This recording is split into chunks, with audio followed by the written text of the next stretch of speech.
Hello friends, this is Ajay Kulla wishing you a very warm welcome to the 15th episode of ज़िंदगी ऐसी है पहेली। आज मैं आपके साथ अपने व्यूज़ शेयर करना चाहता हूँ कि स्कूल्स जब पेरेंट टीचर मीट ऑर्गेनाइज कर रहे हों तो उन्हें किन दो बातों पर थोड़ा ज़्यादा ध्यान देना चाहिए। इससे पहले कि आज के टॉपिक पे मैं आपसे बात करूँ, मैं आपको बताना चाहता हूँ कि 10th एपिसोड में मैंने आपसे ये कहा था कि अपनी रोज़मर्रा की ज़िंदगी में जब हम किसी से बात करते हैं तो हमें बहुत सोच समझकर अपने शब्दों का सिलेक्शन करना चाहिए और हमें ये ध्यान देना चाहिए कि हम ज़्यादा से ज़्यादा पॉजिटिव वर्ड्स को यूज़ करें। मैंने आपके साथ एक एग्ज़ाम्पल भी शेयर किया था कि किस तरह से एक एजुकेशनल इंस्टीट्यूट में प्रोफेसर्स अपने टीचिंग आवर्स को लोड आवर्स से रेफ़र करते हैं। मुझे ये बताते हुए खुशी हो रही है कि जब मैंने उस एपिसोड के बाद अपने प्रोफेसर फ्रेंड से बात की तो उन्होंने मुझे बताया कि उन्हें भी ऐसा लगा कि लोड जो है एक बहुत ही नेगेटिव वर्ड है और उन्होंने मुझे ये आश्वासन दिया कि जब भी उन्हें मौका मिलेगा वो अपने इंस्टीट्यूट की मैनेजमेंट से इस पॉइंट के ऊपर ज़रूर डिस्कस करेंगे और लोड वर्ड को किसी पॉजिटिव वर्ड के साथ रिप्लेस करेंगे।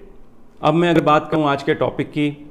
तो मैं आपको ये बताना चाहता हूँ कि अपने कॉर्पोरेट लाइफ में मुझे कई स्टेट्स में रहने का और काम करने का मौका मिला, जिसमें कि तमिलनाडु, वेस्ट बंगाल और महाराष्ट्र जैसे स्टेट्स हैं।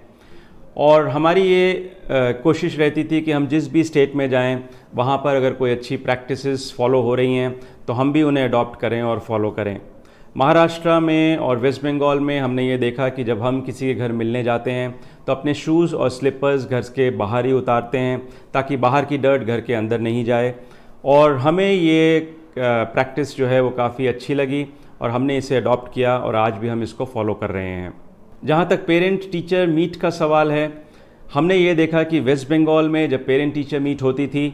तो बच्चे अपने पेरेंट्स के साथ क्लासरूम के बाहर एक क्यू में खड़े होते हैं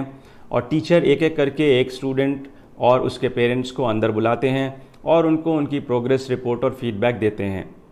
वहीं किसी और स्टेट में हमने ये भी देखा कि पेरेंट टीचर मीट के दिन सारे पेरेंट्स अपने बच्चों के साथ क्लासरूम के अंदर आके बैठ जाते हैं।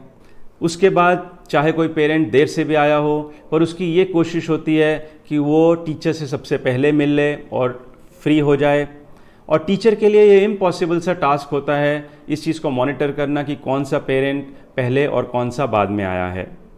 जहाँ तक फीडबैक का सवाल है, हमने ये रियलाइज़ किया कि जब किसी स्टूडेंट की नेगेटिव फीडबैक होती है तो टीचर जब वो फीडबैक उसके पेरेंट्स को दे रही होती है तो बच्चों के लिए ये बहुत ह्यूमिलिएटिंग हो जाता है कि उसकी ये नेगेटिव फीडबैक सारे क्लास के स्टूडेंट्स और उनके पेरेंट्स सुन रहे हैं।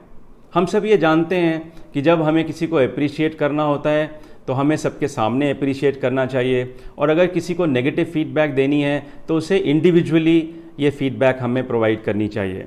अगर सारे स्कूल्स पेरेंट्स को और उनके बच्चों को क्लासरूम के बाहर एक क्यू में खड़ा करें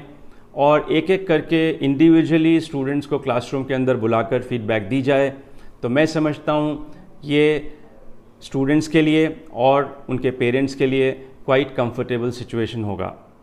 तो दोस्तों, अगर आपको ये एपिसोड अच्छा लगा तो इसे ज़रूर शेयर करें, लाइक करें, सब्सक्राइब करें और अगले एपिसोड में मैं आपके साथ ये डिस्कस करूँगा कि किस तरह से कोई भी काम करने से पहले हम अपने आप को उस काम की नेगेटिव आउटपुट से एसोसिएट करने लगते हैं और फिर हम उस काम को ट्राई नहीं करते।